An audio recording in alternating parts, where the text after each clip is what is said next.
বাংলাদেশ যে একটা চুরের দেশ এটা আবারও প্রমাণ হয়ে গেল। জায়গা জায়গা জানি সিটারি বাটফারি বাংলাদেশের মানুষের রক্তের সাথে মিশে গেছে, এটা আবারও প্রমাণ হয়ে গেল। বিলে এই কথাটা বললেন কেন? প্রবাসীরা আজকে মানে জায়গা জায়গা প্রতারণা হইতেছে, এই কথাটা বলার একটা কারণ আছে। সম্পূর্ণ ভিডিও দেখবেন এবং কি কথাগুলো আপনারা শুনে যাবেন।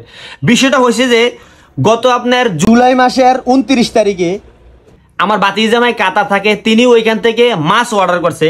মাছ অর্ডার করছে আপনার হাজি ইলিশ আড়ত থেকে, এই পেজের থেকে আপনার অর্ডার করছে। তিনি অর্ডার করছে হইলো আপনার 9320 টাকার মাল, ঠিক আছে? 9320 টাকার মাল ডেলিভারি চার্জ সহ 9320 টাকা তিনি পে আউট করে দিচ্ছে অলরেডি। তো এখন বিষয়টা হয়েছে কি, তিনি একদিন পরে কিন্তু ডেলিভারি দেওয়ার কথা মাল, কিন্তু আজকে কয় তারিখ? আজকে 5 তারিখ, অলরেডি কিন্তু 5 তারিখ হয়ে গেছে আজকে, এখনো ডেলিভারি দিতেছে না। ফোন দিছি, ফোন নাম্বার বন্ধ। ডেলিভারি ম্যানকে ফোন দিছি, ডেলিভারি ম্যানের ফোন নাম্বার বন্ধ। এখন বর্তমানে মানে এরকম যে একটা অবস্থা হয়ে গেছে বাংলাদেশের, এখন আপনারা সচেতনমূলক যে ভিডিওগুলো বানাইতেছেন এগুলা কারা করতেছে? আমরা কিন্তু তাদেরকে ধরতে হইব। আজকে প্রবাসী দেখা যায় বাইরে থেকে একটা আশা করে ফ্যামিলির জন্য একটা জিনিস পাঠাইবো, একটা গিফট পাঠাইবো, এর ভিতরে যদি প্রতারণা ঢুকে যা, বাংলাদেশের মানে সিকিউরিটি মানে কি বলতাম রে ভাই, বাংলাদেশের কি পরিমাণ যে মানে আমার বলার কোনো ভাষা নাই। যেই কোনো ক্ষেত্র যেই কোনো কাজ হোক বাংলাদেশ সব কিছুর ভিতরে লড়বড়ে দুর্বল। এই যে একটা প্রবাসী, আমাদের প্রবাসী যে আপনার একটা ফ্যামিলির জন্য মাছ অর্ডার দিছে, তিনি অর্ডার দিছে হইলে আপনার ইলিশ মাছ 6 পিস 6 কেজি, তারপর হলো রূপচাঁদা 3 কেজি, তারপর গলদা চিংড়ি 5 কেজি, ঠিক আছে? এই 3টা আইটেম কিন্তু তিনি অর্ডার দিছে।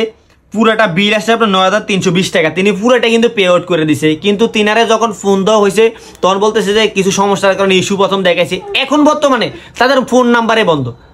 এখন এগুলো কারা করতেছে? যারা চাঁদপুর আছেন তারা বিশেষ করে এগুলো দেখবেন। আমি অবশ্যই স্ক্রিনে দিয়ে দিছি ওনার নাম্বার, ডেলিভারি ম্যানের নাম্বার, তারপর তাদের অফিসের নাম্বার, এই জিনিসগুলা আমরা অবশ্যই এই জিনিসটা নিয়ে মানে পদক্ষেপ নেবো, অবশ্যই এটা পদক্ষেপ নেবেন। আর যারা একটু হেল্প করতে পারেন তারা হেল্প করেন। আর যারা এইসব চক্রান্তে আছেন আমি বলি মাসুদ ভালো হয়ে যা, মাসুদ ভালো হয়ে যায় এই জিনিসটা থেকে। আমরা বিশেষ করে প্রবাসীদেরকে একটু গুরুত্বপূর্ণ দিই। তারা এত কষ্ট করে টাকা উপার্জন করে, এত পরিশ্রম করে উপার্জন করে, যদি ফ্যামিলির জন্য একটা জিনিস পাঠাইবো তাও বাংলাদেশের মানুষ চিটারি করবো।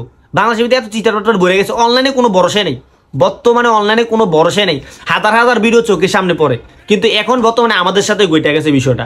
এখন যারা এসব লাইনে আছেন বা যারা আমাদের বাংলাদেশের ভিতরে যারা এসব দায়িত্বশীল আছেন, যারা অনলাইনে দায়িত্বটা নেন, যারা অনলাইনের ভিতরে আপনার সিকিউরিটি গাইডলাইন করতেছেন, তাদেরকে বলতেছি, তাদের মানে দৃষ্টি আকর্ষণ করে বলতেছি আপনাদের চোখে এগুলো আনেন। আমি পেজটা দিয়ে দিই সামনে, তারপর নাম্বার দিয়ে দিছি, তারপর এখানে দেখেন মানে স্ক্রিন তো শুরু দিয়েছে কি কি অর্ডার করছে।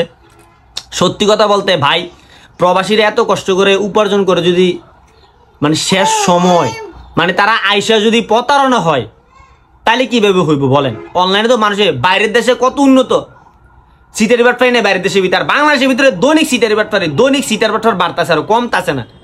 একটা মানে কি বলতাম, সবাই তো খারাপ বলতেছি না, কিছু সুর আছে, সুর বাটফারের কারণে বাংলাদেশটা মানে গন্দিগ হয়ে গেছে একদম। তো অবশ্যই সতর্কমূলক ভিডিওটা ছিল, সতর্কের জন্য বানাইছি। আপনারা ভিডিওটা বেশি বেশি শেয়ার করবেন, ভালো সুস্থ থাকবেন, অবশ্যই সবাই সাবধান থাকবেন। অনলাইনে অর্ডার করতে 100 বার ভাবে চিন্তা করেন, প্রয়োজনে 1000 টাকা বেশি হলে যাই নেন, অনলাইন ভরসাযোগ্য না বর্তমানে, এরকম একটা অবস্থা হয়েছে।